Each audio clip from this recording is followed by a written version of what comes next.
Well, hello, everyone. Welcome. I have Pauline and Oscar with me today. So, before we get started with our conversation, first of all, thank you for joining me. I'd like you to please introduce yourself, share your pronouns, and tell our audience a little bit about who you are and where you work. So, Pauline, I'd like to start with you. I'm Pauline Bosma. I am the founder and the coordinator of the Rainbow Support Group from Massachusetts, something like that. And I'm a trainer in sexuality and gender. And I just enjoy, talking to people and teaching people about LGBT and IDD. So, Fabulous. Thank you, Pauline. Oscar.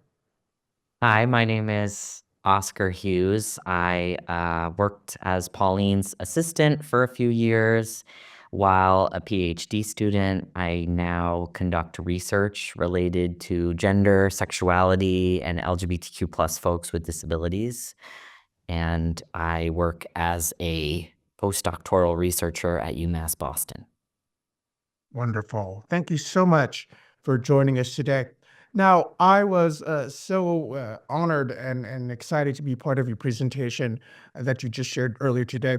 And I know it covered many topics in terms of how do we support the LGBTQ plus population and individual disabilities, something very, near and dear to me as I identify for both of that.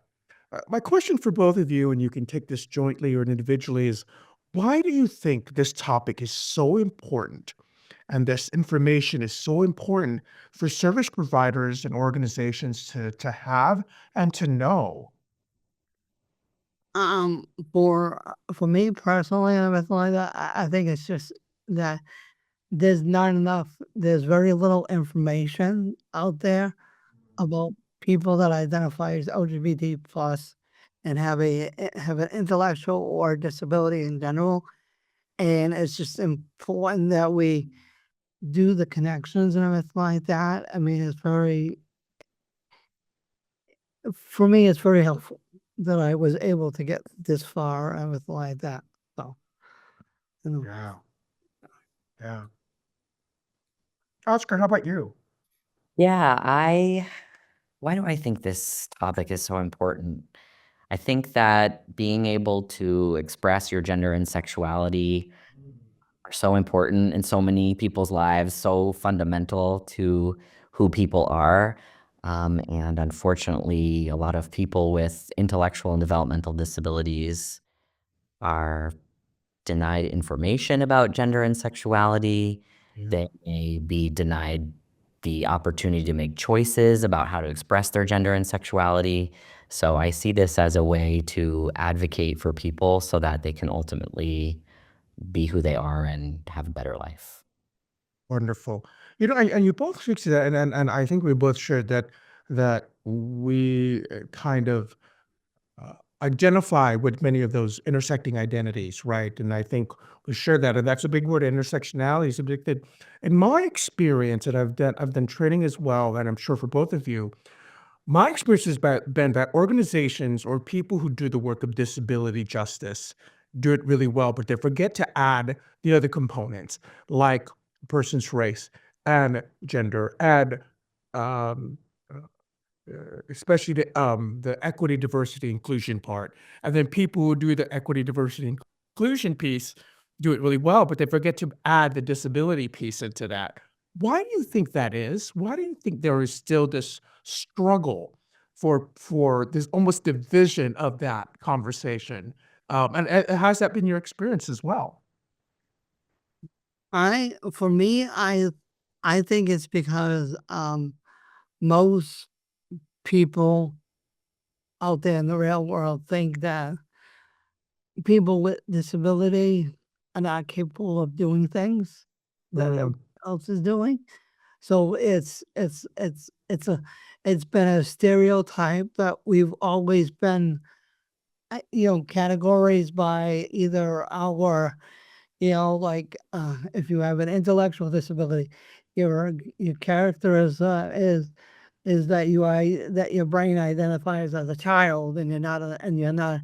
They don't look at that as an adult because you have an intellectual disability, so they treat you like a child and everything like that. And that's a stereotype. Is that it happens where people are not treated as who they are, but in their intellectual or physical disability with their problem, So, Yeah. oh, Yeah. For sure. Oscar, your thoughts?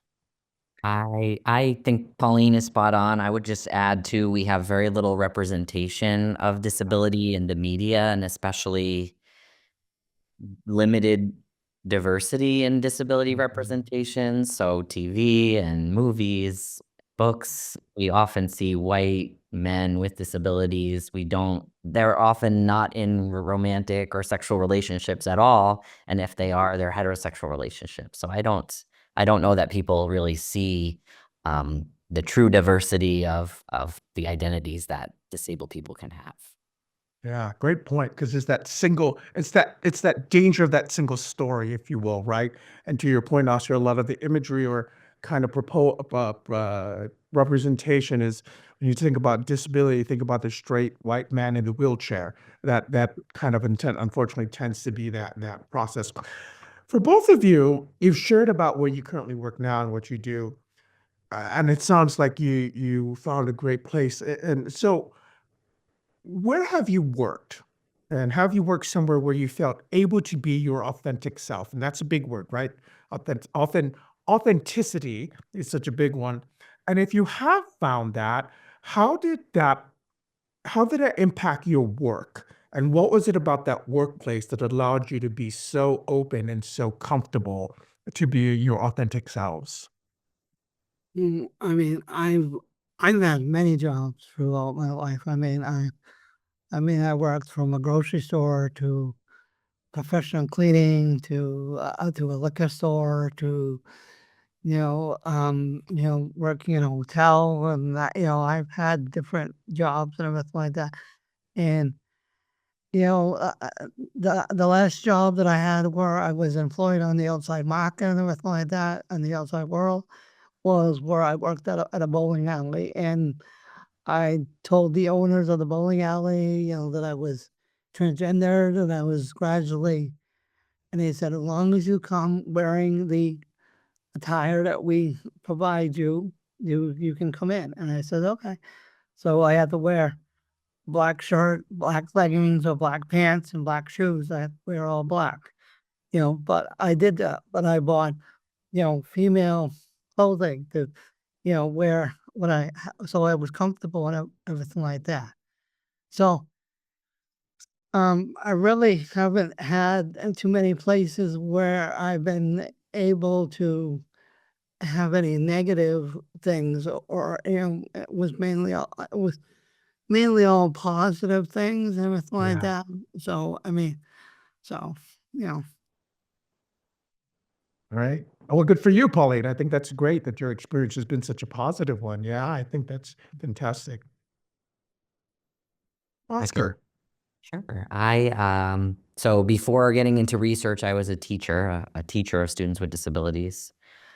And I would say that generally here in Massachusetts, I was out as gay and as trans as a teacher, and that felt relatively safe to do that. I was able to support students who were trans or gender nonconforming, and I led the Gender and Sexuality Alliance at one school where I worked. So I think overall my experience has been positive. I've felt accepted and supported and been able to bring my strengths to where I work. I will say that advocating for gender and sexual expression for people with disabilities has been a bit taboo. I think as a teacher, when I had students who were gender nonconforming, for example, and I spoke up for them, I think there were some times when I think my colleagues were resistant to supporting LGBTQ plus students who had disabilities in particular.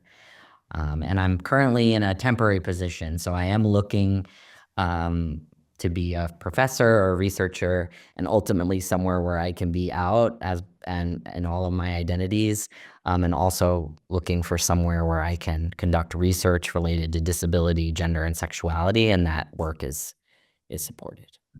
Right.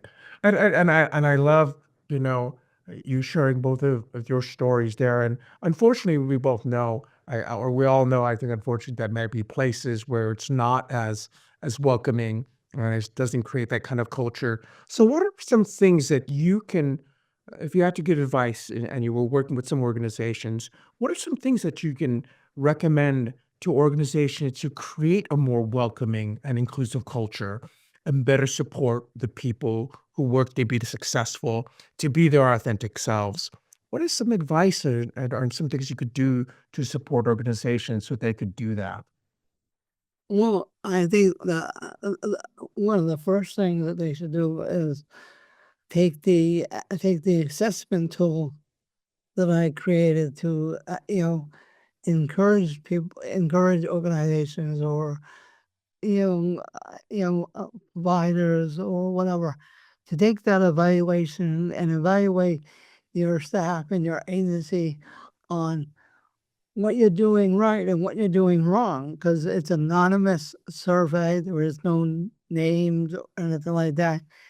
You just pass it out to your agency online and whatever, or print it out and put it in everybody's desk or whatever like that and say, hey, fill this out and I want to get your opinion about these topics and stuff like that.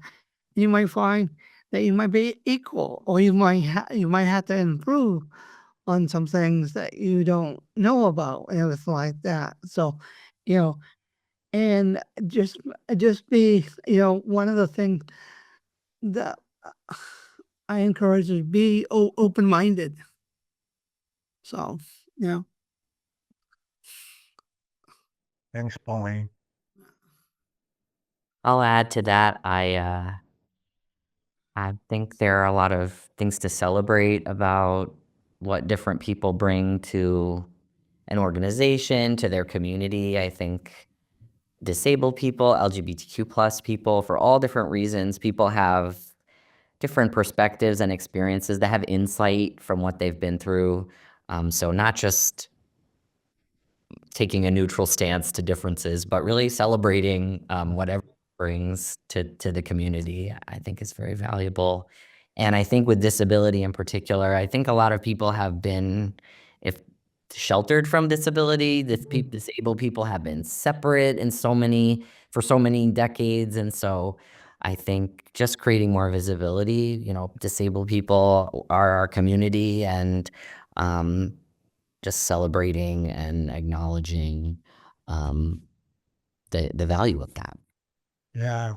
And that's a great word, Oscar. I think we don't think to celebrate because they think, and to Pauline's point, there might be many people in the organization already who identify as being disabled, who identify as being part of the LGBTQ plus community. And how do we create that space for celebration if you don't know they're there? And I think that's something that the more we know, right? And how do we create that space? Because um, I think that bodes well for the people who are there and for the people you want to bring onto your organization, because I think you both would agree that that only adds to the longevity and the success of any person at an organization. Um, and this is a big question because it can go in many different ways. But what advice would you give to an employer or service provider who may not be very familiar with the LGBTQ plus community? And Oscar, you alluded to a little bit, but they're trying to learn more and they want to be supportive, right? They're like, this is a brand new concept for me, or maybe I haven't met anyone or really know anyone personally, to my knowledge, who is part of the community. And so, what advice would you give to an employer or service provider who says, like, "Yeah, I need help with this, right? I don't know much about this community, and I don't know. I want to learn more." What advice would you give? um, uh, what advice would I give? As if you want to know more about it, you want to learn more about it, you you call up the local LGBT, club or whatever, or and you ask questions and you say, "Hey, I might want to host an event or something for you guys, and with support and everything like that." Or you might have you might say, "Hey, I heard you guys are having a pride event. Can I have a table?" You know, and that gets their foot in the door and everything like that. So I've been to plenty of pride events and everything like that where I've seen tables that I don't normally see and everything like that. Like, I think I saw a table once at the Boston Pride where there was it was a bit surprised and everything like that, but there was the agency of children and DCF was Children and Family Support and everything like that at the Boston Pride. So you know, and I said, well, that's different because you don't normally, because they're an agency that, supports children and family, but here they are at a Boston Pride event. And I thought that was unusual, but it was good because they came to the Pride event and they had a table. So, Right. I can recommend some resources Yeah. related to understanding and supporting LGBTQ plus folks with intellectual and developmental disabilities. Pauline and I did create the Rainbow Guidebook. It's at rainbowguidebook.com. And there is a whole resource page. There are stories and quotes. So a lot of that whole resource is based on sharing experiences of people in their own words. And there are a lot of other ways to read that as well. I think the more that you hear from LGBTQ plus people, from LGBTQ plus people with disabilities, the more that you will have a true understanding of their experiences and perspectives. There's books and articles and YouTube channels, all sorts of resources where people share their own stories and experiences. Yeah. I love that. And, stories are powerful, right? And sometimes for some people, data is stories. And sometimes people need that kind of personal touch and kind of personal experience. And that's why I'm so glad that we're doing this Pride series and that we have both of you on today. So, I think as we kind of continue this journey for people to learn more, if you could each change one thing or even 2 or 3, but I wanna throw out 1, and I wanna make sure there's space for more. But if you could change one thing to improve services for LGBTQ people with disabilities, what would it be? And I mean, it could be a simple one, it could be, from a very individualized level from real systemic one as well. So, I see you nodding your head, Oscar. Thoughts on that? I'll let Oscar go first on that one. Oh, it's just a great question. If I had to pick one thing that to highlight as important to services for LGBTQ plus folks with disabilities, I would speak to the dignity of risk. I think that a lot of supports and services can they're very well intentioned. They want to protect people and they can be overprotective and they focus so much on keeping people safe that people are prevented from taking risks. And I think, especially as an LGBTQ plus person, to be out, to date, to transition your gender, all of these things involve risks. They can be dangerous. And we can support people to understand those risks, navigate those risks, but ultimately we shouldn't be so protective that we're preventing them from having a fulfilling life. Yeah. Yeah. For me, I think it would be that to try to put in you know um policies to protect Yeah. transgender people, LGBT people with disability and everything like that, either in the agency or the state agency that oversees some of the agencies, like DDS or whatever. I mean, I just think that if there was a direct policy that says you know this is what you're going to do for you know eh, eh, for rules and regulations to support people that identify as LGBT and have a disability and everything like that. I think that would be very important, but that's a far fetched like concept that's gonna happen. So. We're working Well, on it. and to your point, and they're both very important things, Polly, but to your point, Pauline, it could just be one to start, right? It doesn't have to be this ginormous book of policies, but I love both of those ideas. Because, I think having been in this field for a long time, I think there's not enough intentional movements. And I think to that point, Oscar, is how do we allow that and create that space for the dignity of risk? So thank you so much for sharing that. Before we go, we're at the end of our time. Is there anything else you would like to share with our listeners today? Anything from your perspective, anything you feel you may have missed, or that you just want to amplify a little bit and magnify for our listeners out there? Um, I the one like the one thing that ain't mentioned too much or is not really known about is just to leave your values and your beliefs at the door, because sometimes somebody will try to push their values or their beliefs on to the person, you know, and like I've done plenty of people saying to me, "I'm going to hell because I'm transgender," So, when I come back and I say, "Well, if I'm going to hell, you're going to hell, we're all going to hell, and everybody's going to hell." So, but I mean, I just think it's important that you leave your beliefs and your values at the door, and you come Yeah. in with open minded. So, Great. Thank you. Oscar. I I feel that we're seeing a lot more people who are interested in supporting LGBTQ plus people with disabilities. We're seeing projects and research studies and support groups. And I would like to urge that if you ever want to do something to support LGBTQ plus people with intellectual and developmental disabilities, they absolutely need to be part of it. They need to be leading, making decisions, directing the project, the research study, leading the support group. I think that people who do not have these identities can really misunderstand how to be supportive, can misinterpret other people's lives. And so, like Pauline and her organization says, nothing about us without us. People with these identities absolutely need to be in leadership when projects are trying to support them. I love that. And make sure when we say nothing about us without us, that just because you make a place for them at the table doesn't, we have to make sure they're included and that they are part of the conversation.